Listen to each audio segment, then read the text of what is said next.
Like all Quentin Tarantino movies, the two Kill Bill films did not disappoint. This martial arts action thriller told the story of the Black Mamba's revenge against the Deadly Viper assassination squad, and of course, Bill. So let's get right into it. Here are 50 facts you didn't know about Kill Bill. The bride really knows how to time her battles. In Volume 1, O-Ren threatens the Black Mamba in Japanese with, "I hope you saved your energy. If you haven't, you may not last 5 minutes." The bride takes exactly 4 minutes and 59 seconds from the music cue to slice O-Ren's scalp right off.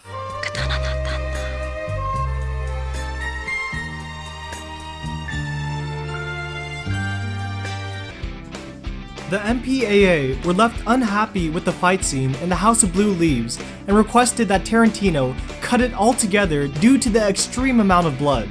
He instead switched the second half to being black and white and was granted their approval. However, the Japanese version of this scene remains in color.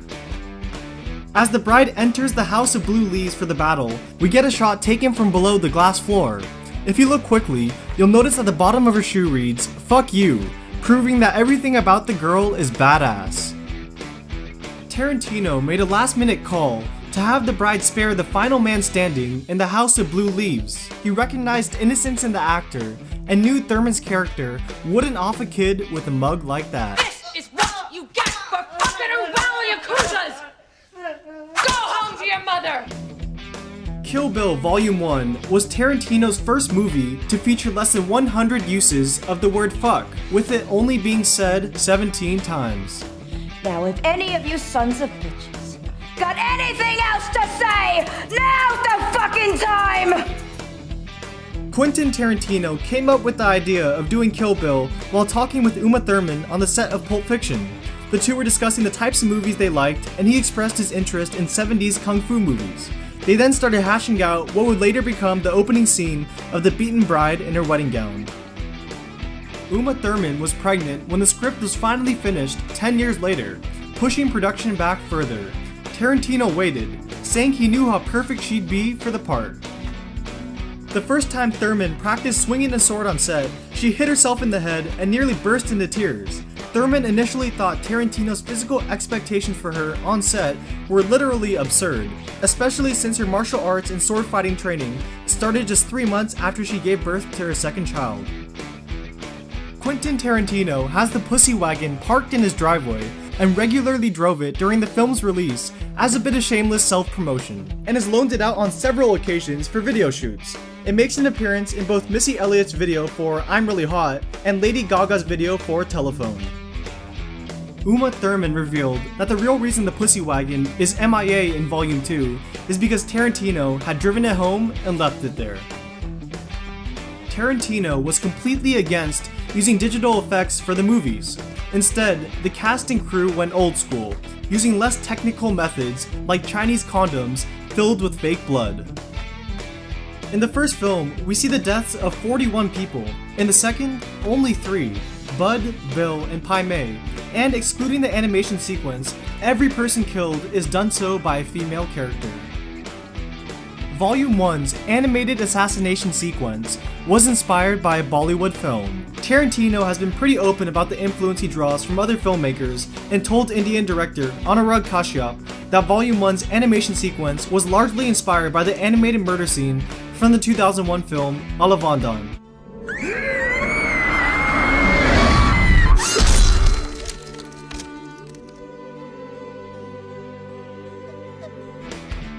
Many bills were considered before going with David Carradine. Kevin Costner was considered for the part, but he was busy with Open Range. Jack Nicholson, Kurt Russell, Mickey Rourke, and Burt Reynolds were also on the table as well. And Tarantino was ready to sign Warren Beatty, but he had second thoughts about the actor when, according to Michael Madsen, Beatty expressed that he didn't get what the story was about. According to makeup effects artist Christopher Allen Nelson, over 450 gallons of fake blood were used over the course of both movies. It took a total of 6 hours of rehearsal and 17 takes to get right the lengthy Steadicam shot of the bride walking through the House of Blue Leaves. Speaking of the House of Blue Leaves, the 5-6-7-8's performance there was first thought of by Quentin himself after hearing the band play in a shop in Japan.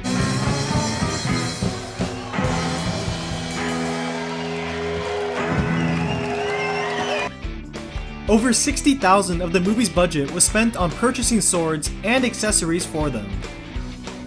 Tarantino found a way to give a nod to his home state of Tennessee in Volume 2. The can that Bud uses as his spittoon is labeled Oak Ridge Coffee. Oak Ridge is actually a town just outside of Knoxville, Tennessee, where Tarantino was born. Even after ramming into Marcellus Wallace, Butch's white Civic keeps on trucking, appearing in Jackie Brown and showing up in the parking lot of the My Oh My strip club in Kill Bill Volume 2. The theme song to the 1971 thriller Twisted Nerve moved Tarantino so much that he snuck it into Volume 1. It's the song Daryl Hannah's character, Elle Driver, whistles when she walks into the hospital to kill the bride.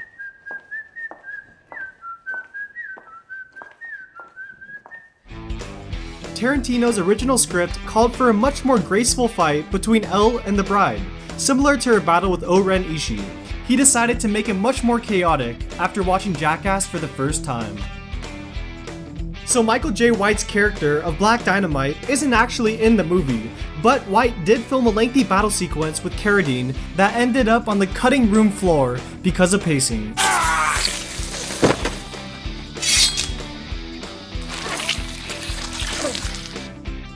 Even Bill's car is a symbol of his status as leader of the Deadly Viper Assassination Squad. While the assassins have snake nicknames, Bill is known as the Snake Charmer and drives the Italian sports car De Tommaso Mangusta, which can be seen behind him when he goes to visit Bud at his trailer. Mangusta is Italian for mongoose, a mammal known for its speed in killing venomous snakes. The bride's yellow suit is the same one worn by Bruce Lee in his very last film, Game of Death. Out of the 5 members of the Deadly Viper Assassination Squad, Elle Driver's California Mountain King Snake is the only one that isn't venomous. Elle Driver's freakout was partially improvised by Daryl Hannah. When the bride plucks out Elle's eye in Bud's trailer, Elle goes absolutely berserk. Tarantino's script only called for screaming, but Hannah decided to crank it up and run into the trailer's walls because she thought it would make Tarantino laugh. It did, and he enjoyed it so much that he kept the take.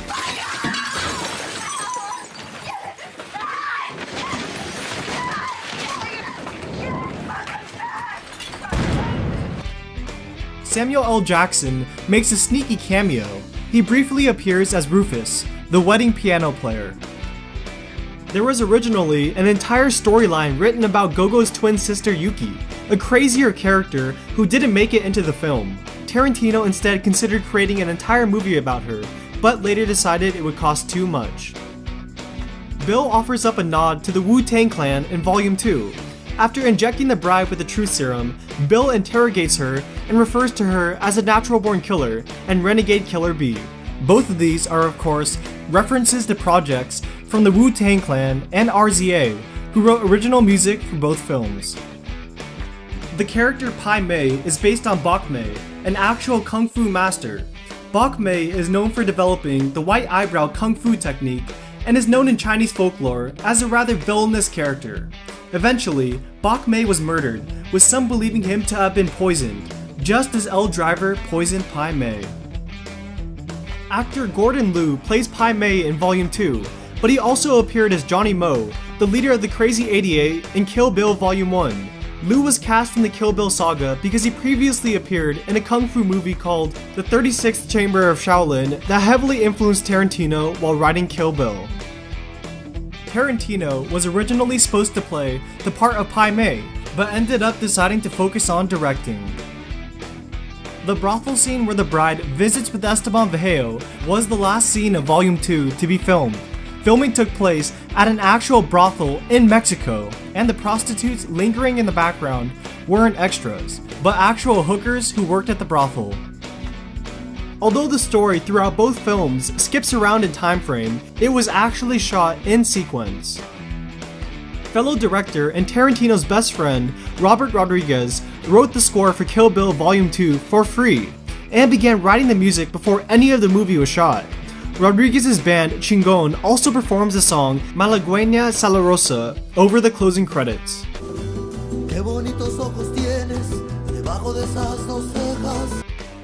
Uma Thurman's on-set trainer was Yuen Woo-ping, the same trainer used for the Matrix films and Crouching Tiger, Hidden Dragon. The bride's 5-point palm exploding heart technique also appears in the Shaw Brothers films Executioners from Shaolin and Clan of the White Lotus. Tarantino admitted the bride would have been an entirely different character if the script hadn't taken so long to finish. Spending time with Thurman and her daughter inspired a more family-centric storyline. Bang bang! The story was originally written as one long script. However, Tarantino jumped at an offer to split the story in two, which allowed him to give the characters more complex backstories. Had there only been one film, Tarantino admits he would have cut the Esteban Vallejo scene from the second installment. He explained, while it's one of the most mesmerizing scenes, it isn't really necessary to the story. The part of Esteban was originally supposed to be played by Ricardo Montalban. When Montalban couldn't make the first table reading of the script, Tarantino had Michael Parks stand in, and he liked his take so much that he gave him the role.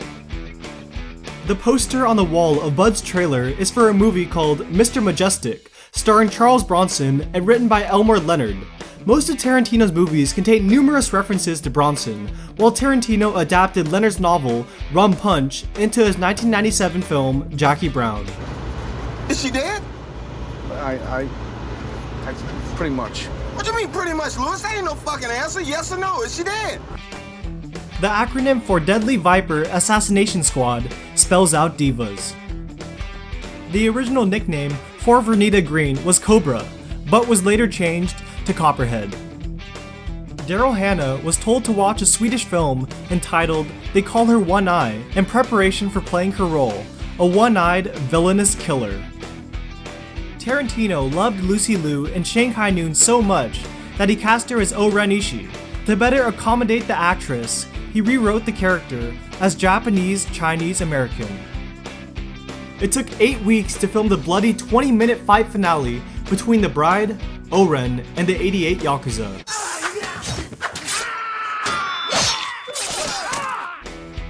On the bride's plane tickets, you can see the name Beatrix Kiddo, and it is also said by the teacher taking attendance in the classroom. Beatrix Kiddo. Here. The two films were the first in Tarantino's career where violence was actually portrayed on screen in full detail, as opposed to being left to the imagination. Tarantino has said in an interview that he would need at least a decade to pass before ever doing a third film, which means it's looking more and more likely that it's going to be happening soon. He also said that if there is one, Uma will be in it, but she won't be the main star. He shared that one of the most likely storylines would include Vernita's daughter, Nikki, out for revenge against the bride for killing her mother. Hey guys, thank you so much for watching the video. Please leave a like, subscribe, and I'll see you next time.